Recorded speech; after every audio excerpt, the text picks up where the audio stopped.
Today we're looking at a stand-up paddleboard by Isle. This is the Explorer. Before we get into the actual boat, I just wanted to point out some of the cool features on this bag.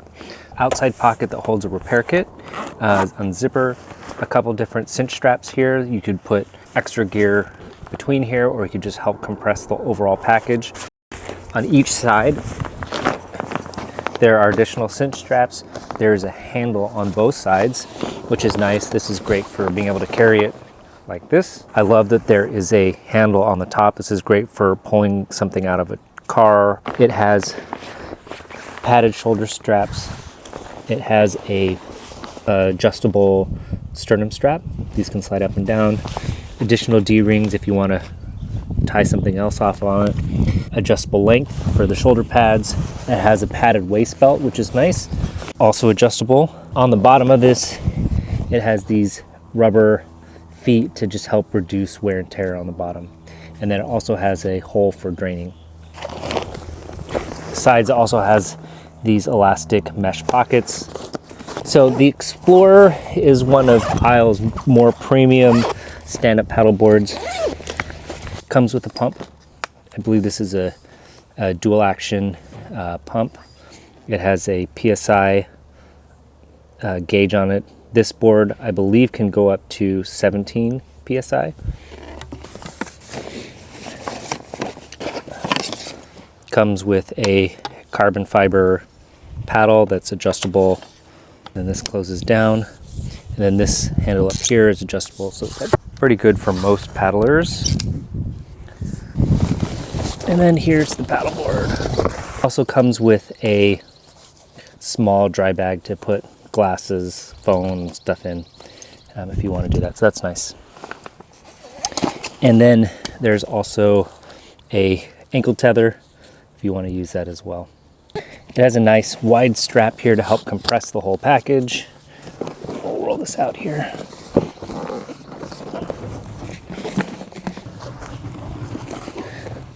All right, so this board is 11.5 feet long. It weighs about 24 pounds. It has a pointed end, which is meant to be able to cut through waves. These longer boards track better and are faster than shorter boards.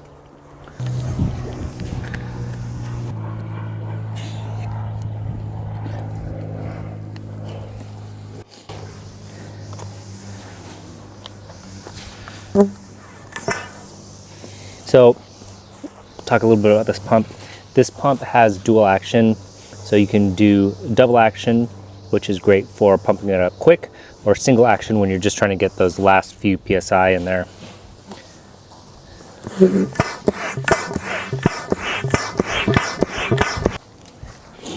At the back, we've got a rear handle and a rear D-ring with a couple extra D-rings here. These are plastic. This is steel. This is probably what you'd want to use to attach to the tether too. There is a diamond shape traction on the back here, and then a bungee cords for any sort of gear. This works with most pumps. It does have a pin in here that you can push down to let air out, or you can push down and then twist to lock it open or close. Up here we have some additional D-rings for tying gear. You could go between this one and that one over there.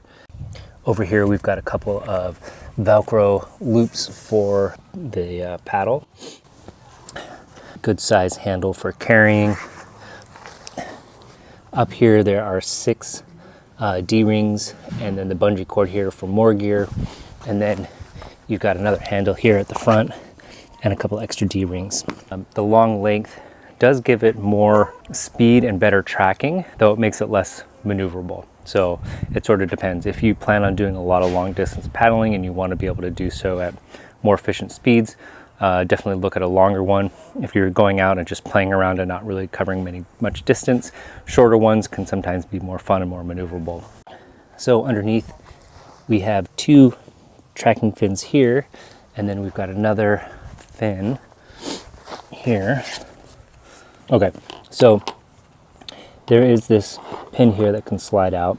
I would recommend, it doesn't seem like it stays put. So I would recommend when you take the keel off that you just attach it like this so it doesn't fall out and you lose it. But anyways, this goes in here, slides in there.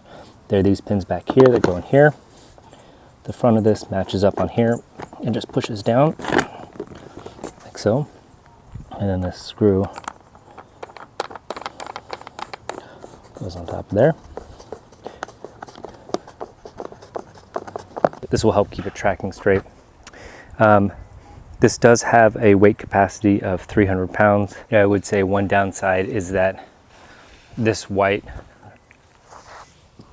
traction area on here, which is comfy on the feet, it does seem to hold stains better. So, you know, just think about that if that's something that bothers you. Rolling it up is super easy. Just open up the valve, you push the pin down and rotate, and that holds it open. And then I like to roll from the opposite side so that as I'm rolling, I can close that pin at the very end.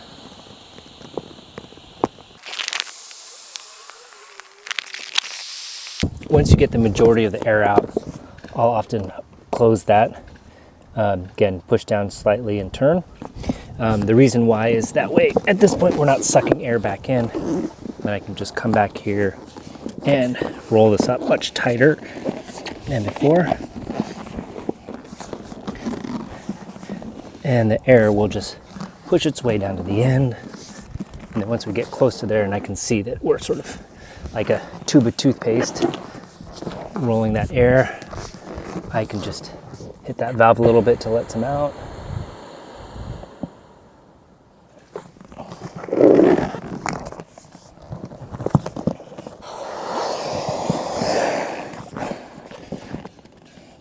Now it stays nice and small.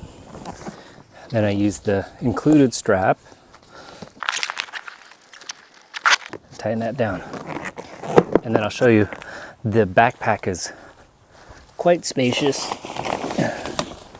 So you don't have to be a packing genius to get everything in here.